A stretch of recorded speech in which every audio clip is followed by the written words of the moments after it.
ونصلي ونسلم على سيدنا حبيبنا وشفينا مولانا وملجأنا ومأوانا محمد صلى الله عليه وسلم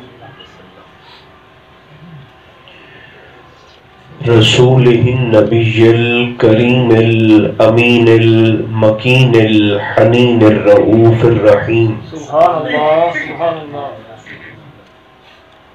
وعلى آله الطيبين الطاهرين وعلى صحبه أجمعين أما بعد سبحان الله فأعوذ بالله من الشيطان الرجيم بسم الله الرحمن الرحيم سبحان الله يتلو عليكم آياتنا ويزكيكم صدق الله مولانا العظيم سبحان الله طبیعت اجازت دے تو سبھی احباب خلوص کے ساتھ درود و سلام پڑھیے. الصلاۃ والسلام علیک یا رسول اللہ، الصلاۃ والسلام علیک یا حبیب اللہ، الصلاۃ والسلام علیک یا نعمت اللہ وعلى آلك وأصحابك سيدي يا حجة الله.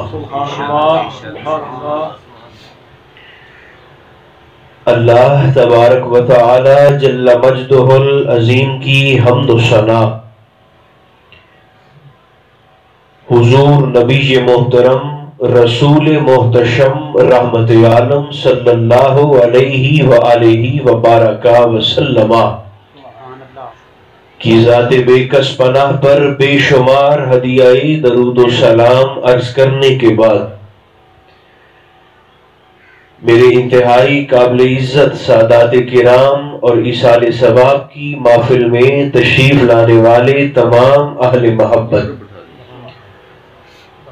اللہ رب العزت کا شکر ہے جس نے ہماری گردنوں میں حضور کی نسبت کا قلادہ عطا فرمایا. دعا کی خاطر، ایصال ثواب کی خاطر آج کی یہ بزم منعقد کی گئی. رب ذوالجلال اپنی رحمت خاص کے طفیل قبلہ شاہ صاحب کے درجات میں حسب حال بلندیاں عطا فرمائے. آپ کے اہل خانہ پر اپنی خاص لطف و کرم کی نگاہ عطا فرمائے.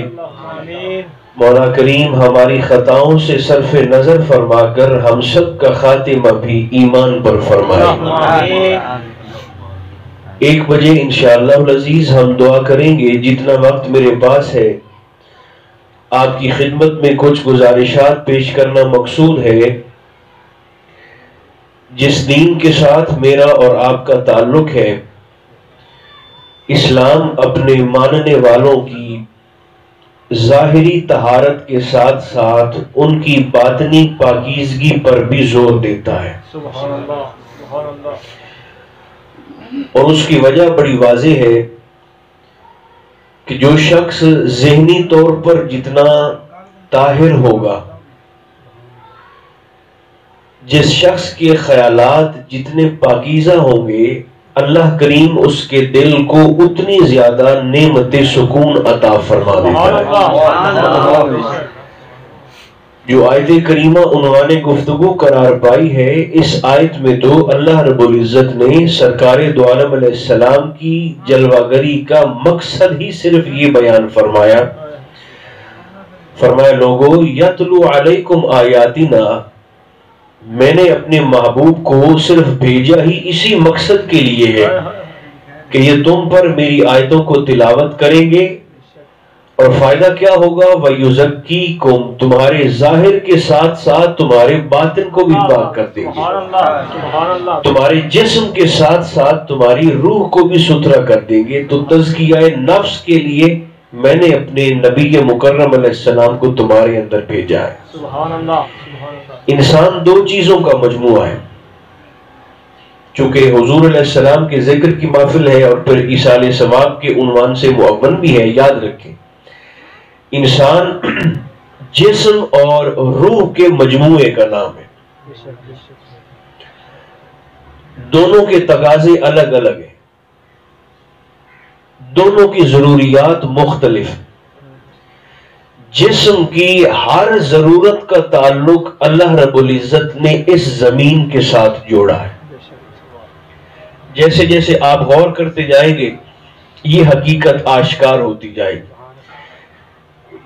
جسم کے کھانے پینے سے لے کر پہننے تک، پہننے سے لے کر رہنے سہنے تک، اور رہنے سہنے سے لے کر موت اور فوت اور تدفین تک، اللہ نے جسم کی ہر ضرورت کا تعلق اس زمین کے ساتھ جوڑا ہے.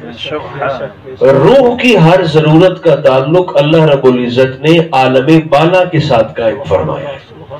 جیسے جسم کو بھوک لگتی ہے ویسے روح کو بھی بھوک لگتی ہے. جیسے جسم بیمار ہو جاتے ہیں ویسے روح بھی بیمار ہو جاتی ہے. جیسے جسم کمزور اور طاقتور ہوتے ہیں ویسے ہی روح بھی کمزور اور طاقتور ہوتی ہے.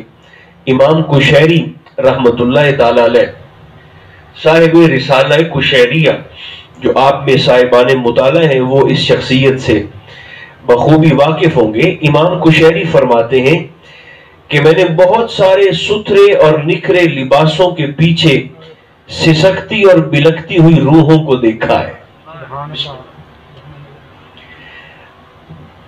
امام قشیری فرماتے ہیں بظاہر لباس ستھرا ہوتا ہے، بظاہر جسم پر کپڑے پاکیزہ ہوتے ہیں، بظاہر حلیہ بھی ٹھیک ٹھاک ہوتا ہے، لیکن امام فرماتے ہیں کہ میں نے اس صاف ستھرے اور نکھرے لباس کے پیچھے روتی ہوئی، چیختی ہوئی، سسکتی ہوئی اور بلکتی ہوئی روح کو دیکھا ہے. روح تڑپتی، اور تڑپتی کیوں ہے؟ وجہ صرف ایک ہے کہ اسے اس کی خوراک نہیں ملتی، روح کو اس کی غذا نہیں ملتی. دیکھیں نا اصحال ثواب میں یہاں میں اور آپ بیٹھے ہوئے، ہمیں ہر بندے کو اپنے دین کے ساتھ تعلق کا پتہ صرف اسی بات سے چل جائے گا. چونکہ تلاوت قرآن بھی روح کو تگڑا کرنے کا بڑا زبردست ذریعہ ہے. روح کو کھلانے کا اور روح کو طاقتور کرنے کا تلاوت قرآن بڑا شاندار طریقہ جو حضور علیہ السلام نے اختیار کیا. حضرت عبداللہ بن مسعود رضی اللہ تعالیٰ عنہ انہیں حضور علیہ السلام بلا کر فرماتے تھے کہ مجھے قرآن سناؤ، اور حضرت ابی بن کعب کے گھر تشریف لے جا کر سرکار فرماتے تھے کہ میں تجھے قرآن سنانے آیا ہوں. سبحان اللہ سبحان اللہ. تو کئیوں سے سنتے تھے اور کئیوں کو حضور علیہ السلام سناتے تھے. تو تلاوت قرآن بھی، اب دیکھیں ہمیں جو اس وقت یہاں بسم اللہ تشریف فرمائے دوست، انہیں دین کے ساتھ تعلق کو پتہ چل جائے گا. ہم میں سے کتنے ایسے دوست ہیں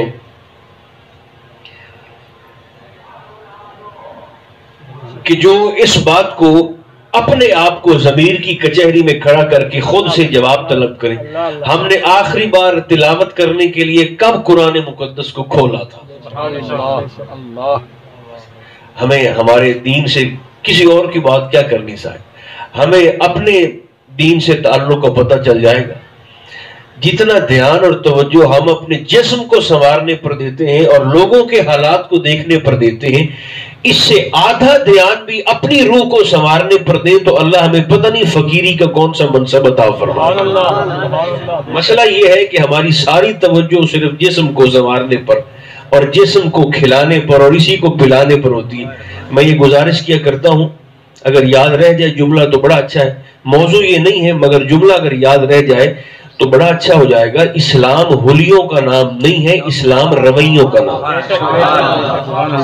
ہماری ساری زندگی لگ جاتی ہے حلیہ سنوارنے پر، حلیہ ٹھیک کرنے پر. اس کی دستار کیسی ہے، اس کے کپڑے کیسے ہیں، اس کی ٹوپی کیسی ہے، اس کا حلیہ کیسا ہے، اس کا نظام، اس کا جسم کیسا ہے. حلیہ نہیں ہے، اسلام رویہ ہے. ان اللہ لا ينظر الى صورکم واعمالکم وَلَكِنْ يَنْظُرُ إِلَىٰ قُلُوبِكُمْ وَنِيَّاتِكُمْ. اس کا سادہ سا ترجمہ یہ ہے، اللہ فرماتا ہے یہ جن چہروں کو دھو دھو کہ تم ہر روز چٹا سفید کر کے باہر نکل آتے ہو نا، ان چہروں کو تو میں دیکھا ہی نہیں کرتا. اللہ فرماتا ہے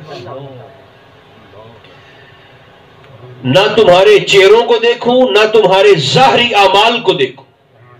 اللہ تو پھر تو کسے دیکھتا ہے تاکہ ہم کوشش کر کے اسے ہنسی منائیں؟ فرمایا وَلَٰكِن يَنظُرُ إِلَىٰ قُلُوبِكُمْ وَنِيَّاتِكُمْ، میں دیکھتا ہوں تو تمہارے دلوں کو اور دلوں کے اندر چھپی ہوئی تمہاری نیتوں کو دیکھتا ہوں۔ سبحان اللہ۔ نیت کا معنی یہ ہے کہ آپ سے یہ سوال ہوگا کہ تم کس نیت سے یہ ساری محفل میں آ کر سن رہے تھے، اور مجھ سے سوال ہوگا کہ تم کس نیت سے ان کو سنا رہے ہیں۔ تو کوئی ایسی شخصیت بھی ہے نا کہ جس کا ہماری نیتوں پر پہرا ہے؟ ہماری ناک میں شریعت کی نکیل بھی تو ہے۔ اسلام میرے دوستو روح کے تقاضوں کی بات کرتا ہے۔ سرکار دو عالم علیہ السلام نے 23 سالوں میں صدیوں کا کام کیا ہے۔ بولے ایسا ہے یا نہیں؟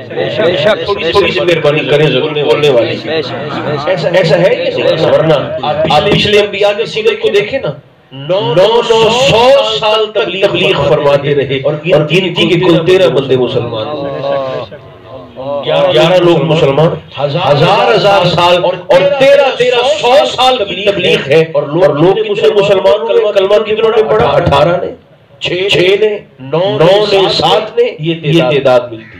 مگر سرکار دو عالم علیہ السلام نے 23 سالوں میں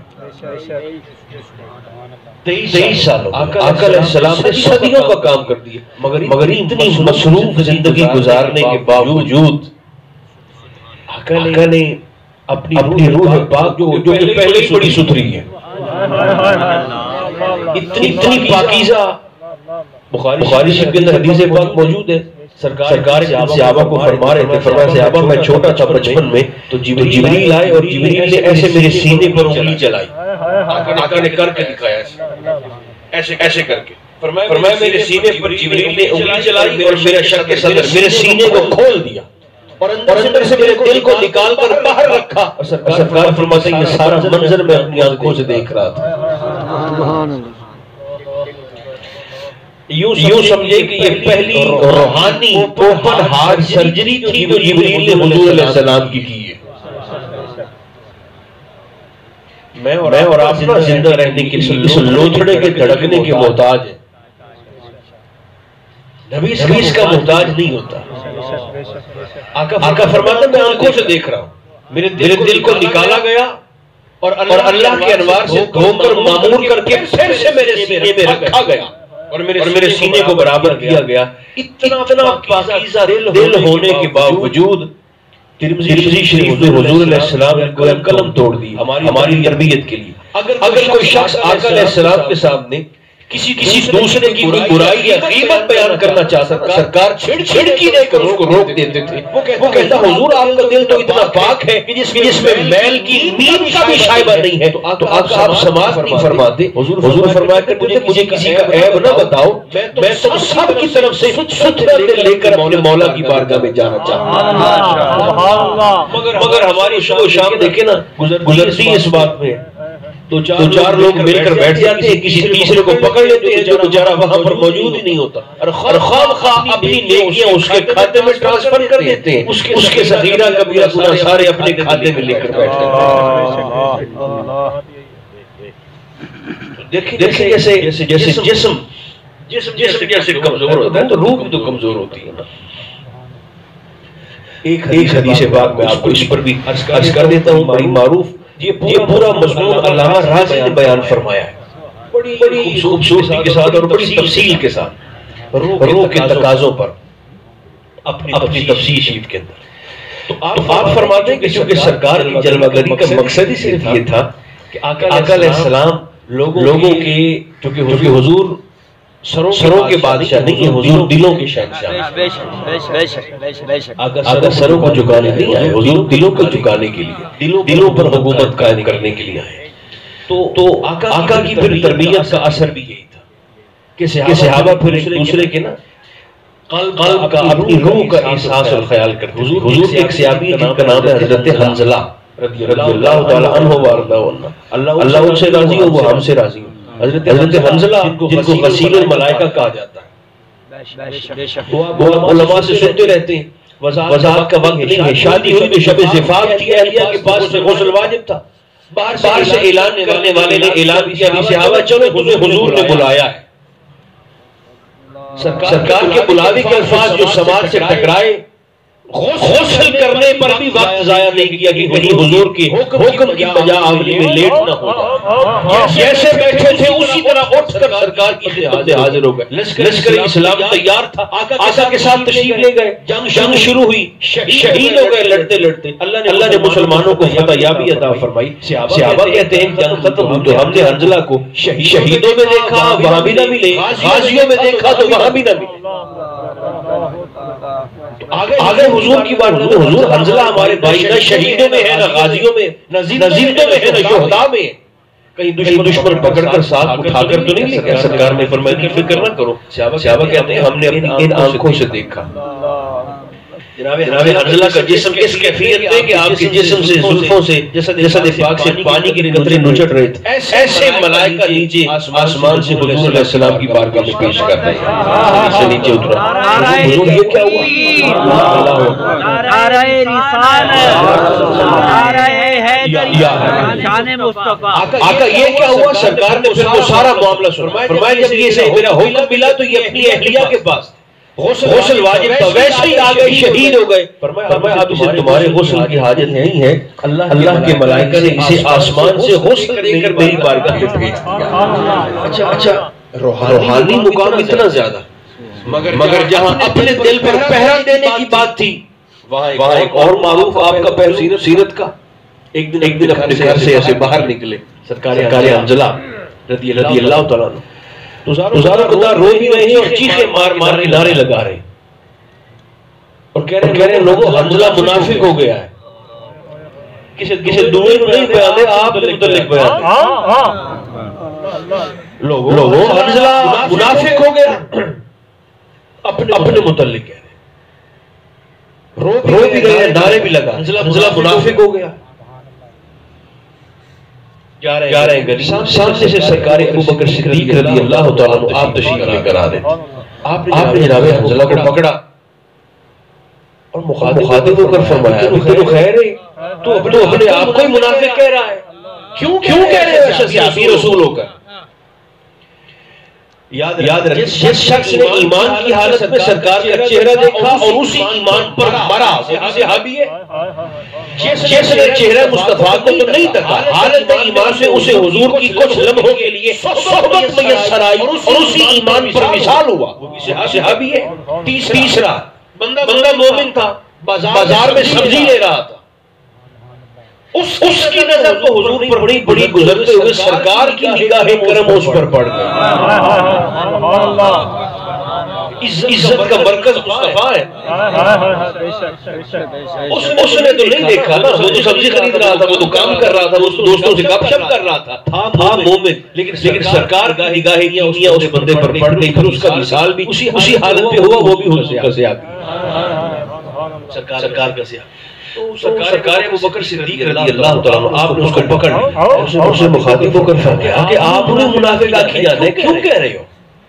اب جناب حنظلہ کہنے لگے حضور رو رہے، کہنے لگے حضور منافق نہ تو ہوں تو اور کیا کہوں؟ فرمایا کیا ہوا؟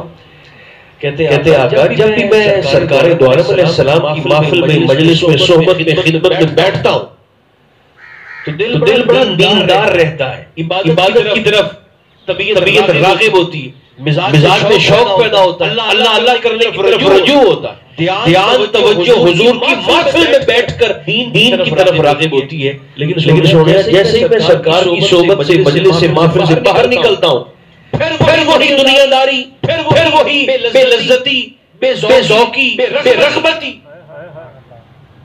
تو کہنے لگے سنیا یہ تو پھر دو رنگی ہوئی نا، یہ تو حضور پھر دل کی دو حالتیں ہیں نا، ادھر دل اور ہوتا ہے، ادھر دل اور ہوتا ہے، تو حضور یہ دو کیفیتیں، پھر یہی منافقت نہیں؟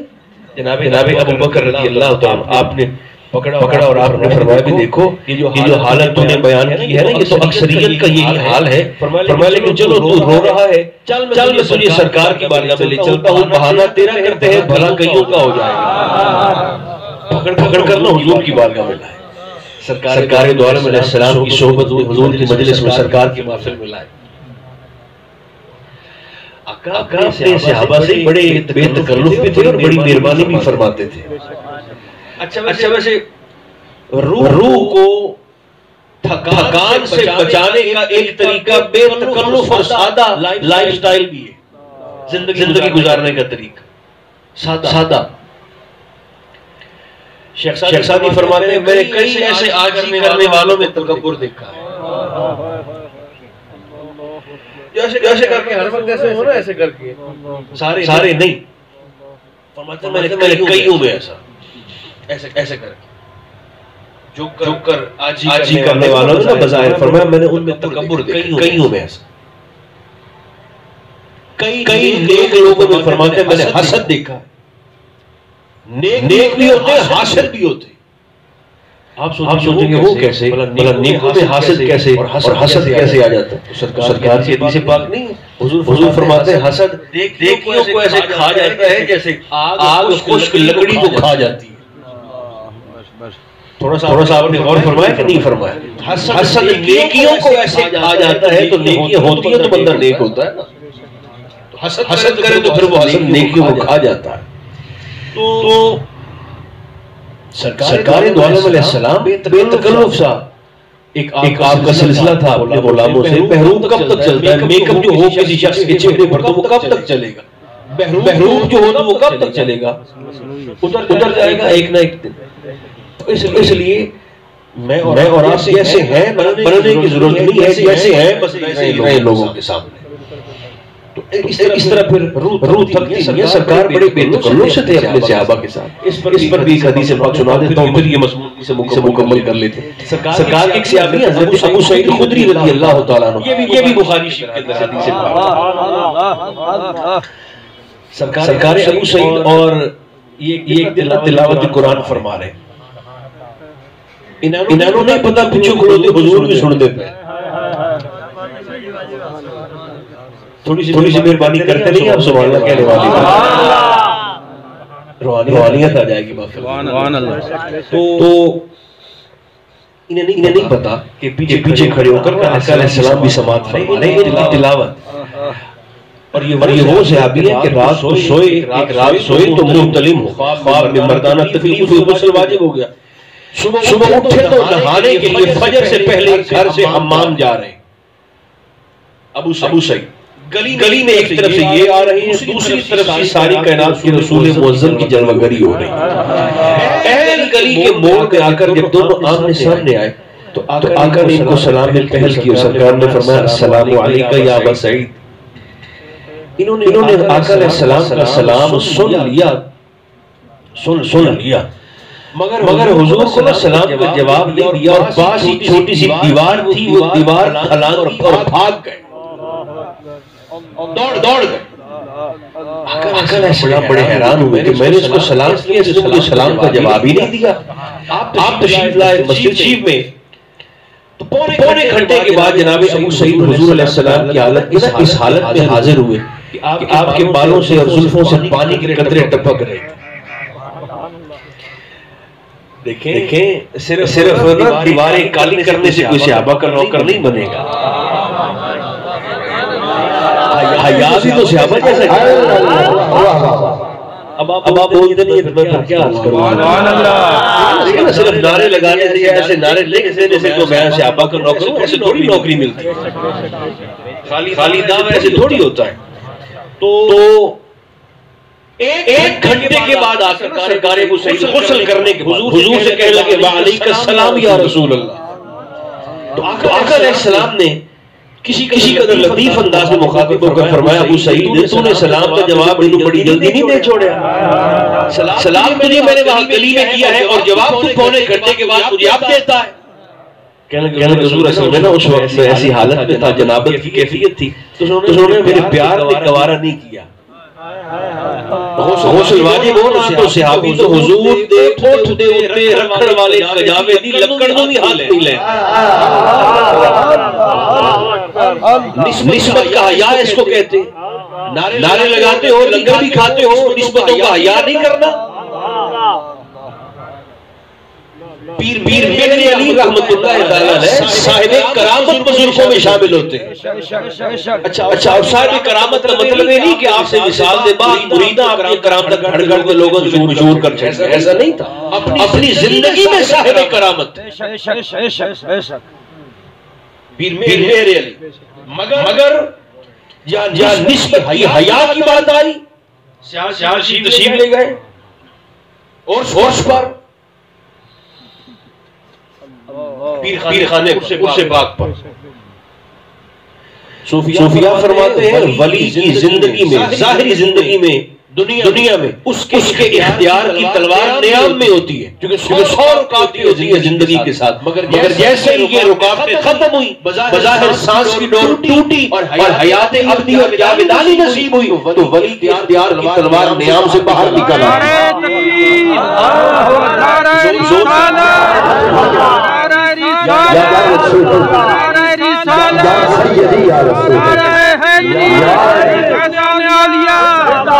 اللہ محمد چار یار حاجی خواجہ قطب پری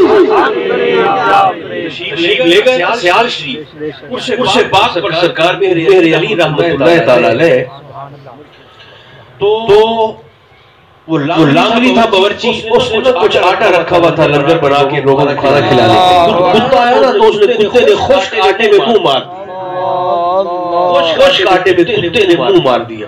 اب باورچی بھاگا اور پیر صاحب سے کہنے لگا پیر سیال سے حضور ایسے کر کے خشک آٹا تھا کتے نے منہ مار دیا، کیا کرے؟ تو پیر صاحب نے فرمایا مہر علی آئے ہوئے ہیں، حضور آئے ہوئے ہیں۔ فرمایا اچھا جا کر میرے جو کہ مرید تھے تو مسئلہ پوچھو ان سے، پھر جیسے وہ کہیں اس کے مطابق پھر عمل بھی کر، نسبت کا حیا کسے کہتے ہیں،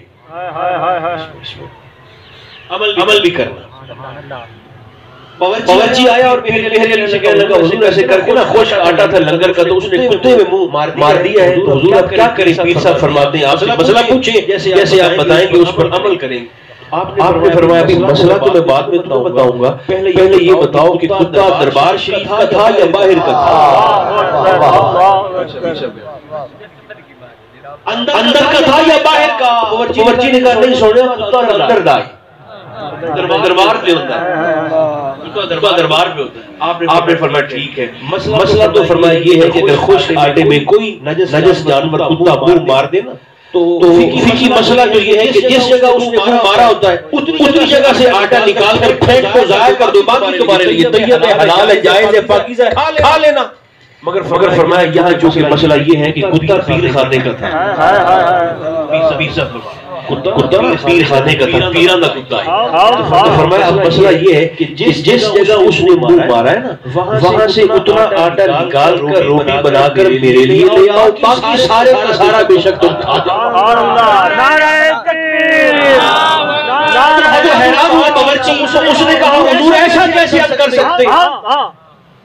اب جو بات پیر صاحب نے فرمائی نا، میں آپ کو بابو سے ممبر شریف سے کہنے لگا ہوں، میری اتنی حیثیت نہیں ہے کہ میں پیر مہر علی کا وہ جملہ منو اور آپ کی خدمت میں دہراؤں، میں نہیں دہرا سکتا، مگر ان کی محبت آپ کے سامنے پیش کرنے کے لیے اسے تھوڑا سا تبدیل کر کے یوں کر سکتا ہوں۔ پیر صاحب نے باورچی سے مخاطب ہو کر فرمایا کیوں نہیں ہو سکتا؟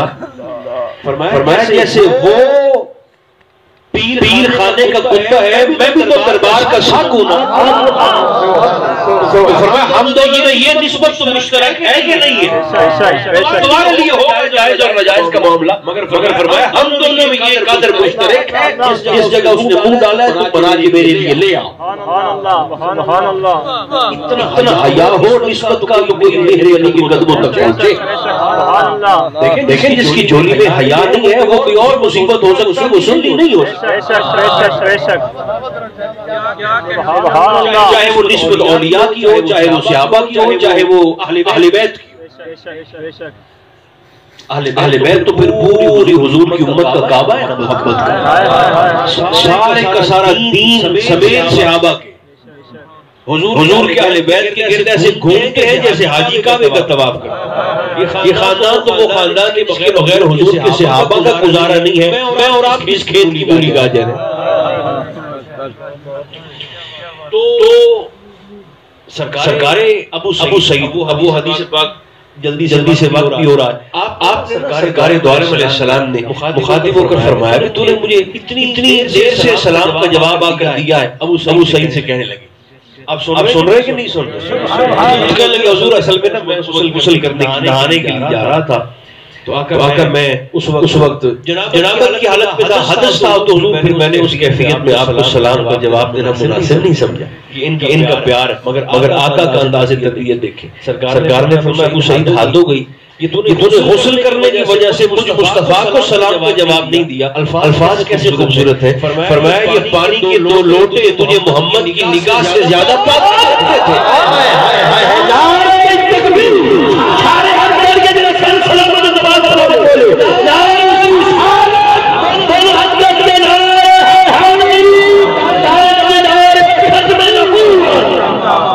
فرمایا اللہ نے میری نگاہ میں یہ کمال رکھا ہے کہ آسمان و زمین میں جسے تک لیتا ہوں رب اس کا تن ہی نہیں اس کا من بھی پاک فرما دیتا ہے۔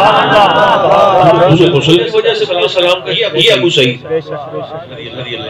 ان سے نا سرکار یہ تلاوت، اچھا حضور کو ان سے محبت بھی بڑی ہے۔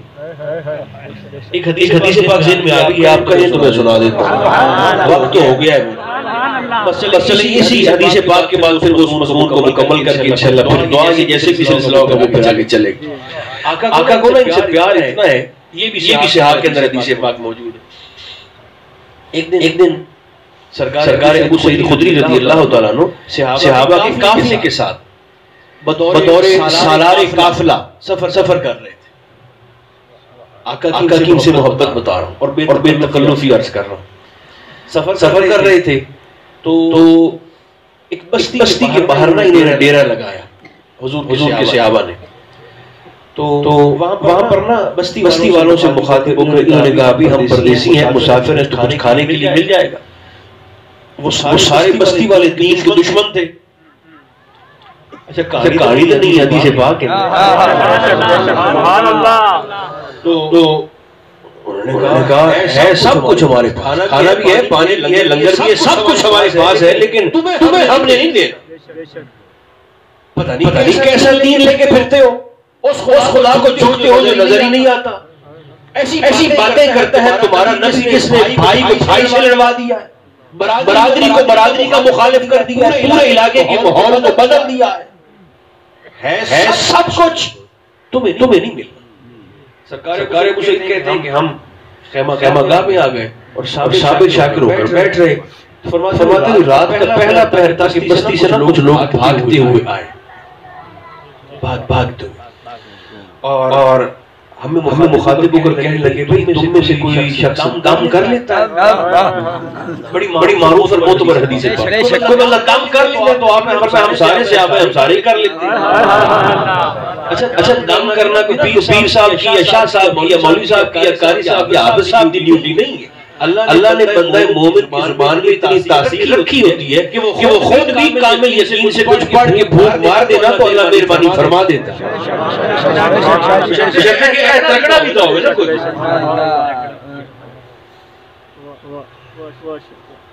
لیکن اس بات کی کوئی شک نہیں، ہر زبان کی تاثیر بھی اپنی ہوتی ہے۔ جی تو لیکن اگر کامل یقین کے ساتھ پڑھا جائے تو پھر مہربانی ہو جاتی ہے۔ بہرحال سرکار ابو سعید نے فرمایا ہم سارے کر لیتے ہیں دم، تو انہوں نے کہا ہمارے سردار کو نا بچھو نے ڈسا ہے، تو آپ جلدی سے مہربانی کریں، وہ زندگی موت کی کشمکش میں آپ چل کے دم کریں تو ہو سکتا ہے کہ وہ بچ جائے موت سے۔ تو سرکار ابو سعید کہنے لگے دیکھو تم نے چونکہ ہمیں لنگر نہیں نہ دیا جب ہم نے مانگا تھا، اب دم کر